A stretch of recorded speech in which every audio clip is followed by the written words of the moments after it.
City Docks à Anderlecht, l'un des 10 quartiers où l'on trouve des conteneurs enterrés pour accueillir les déchets des habitants.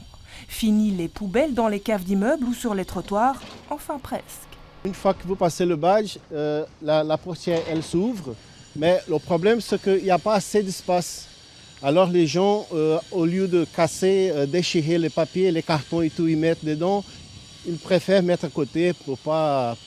C'est plus facile pour eux comme ça. Les dépôts clandestins, c'est un des écueils que Bruxelles Propreté tente de combattre. 5 ans après le lancement des premiers points de collecte, l'heure est donc au bilan. Autre désavantage de ce système, c'est que finalement, il y a une forme de déresponsabilisation. Et donc les gens ne trient pas aussi efficacement ou de manière aussi efficiente, si j'ose dire, que lors d'une collecte classique en porte-à-porte. On a des résultats plutôt mitigés pour les PMC, on a des résultats qui sont très proches de zéro pour les déchets alimentaires. Mais pas question d'abandonner l'idée, surtout dans les nouveaux quartiers comme ici, où toutes les conditions sont réunies, non seulement pour enterrer les conteneurs sans être gênés par des impétrants, mais aussi pour les rendre faciles d'accès aux agents de la propreté.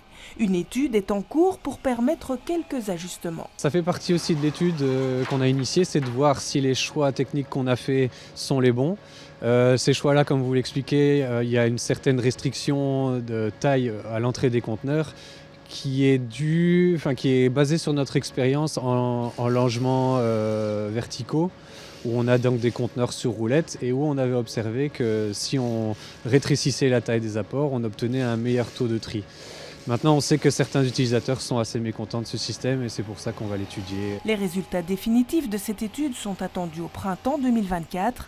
Objectif, doubler le dispositif actuel avec 30 nouveaux points de collecte d'ici 5 ans.